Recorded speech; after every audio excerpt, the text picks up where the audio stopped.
गुलाबी ठंडी पड़त रहल। और जब पछुआ शरीर में लगे न भैया लस लस करे लगे तो गला में बेना होना डोला। दुल्हन के छाती पे लगे कि सांप लेटत बा। याद आवे पति के, जब याद आवे तो दुल्हनिया कहे का कहे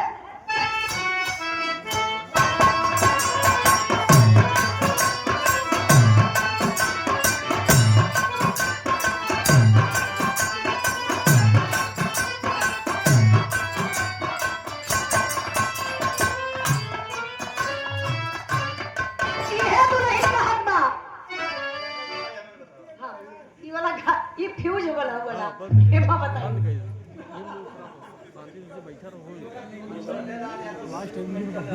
आप छोटे लाल यादव शिव मेडिकल स्टोर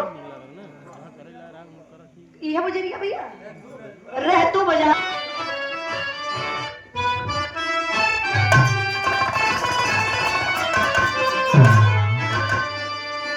यह दुल्हनिया का हाथ बका। अरे लिया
विचार करी है। बहुत बंदन आप लोग सुनीला, बहुत पूजा पाठ करीला।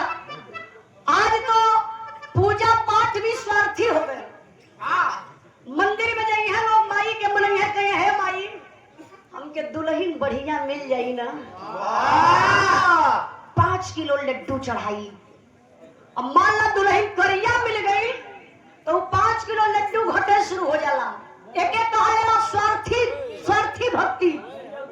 लेकिन मैं आप लोगों को बताना चाहती हूँ दुनिया में अगर कोई भक्ति है बाबू तो सबसे बड़ी भक्ति होती है माता पिता की भक्ति।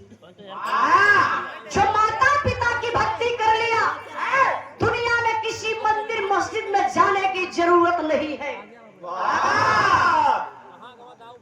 अगर दुनिया में माई बाप के जना मानत बना माई बाप का सेवा करता माई बाप के धूप अगरबत्ती लेके थोड़ी ना जलावे के बाद वक्त से दूर समय से 2 कवर रोटी समय से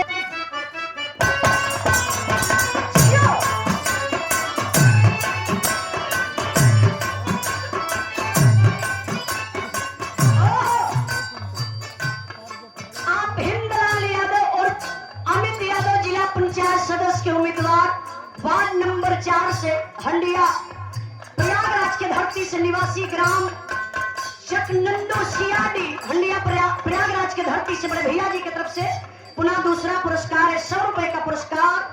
आपके चरणों में बहुत बहुत प्रणाम। कहना है क्या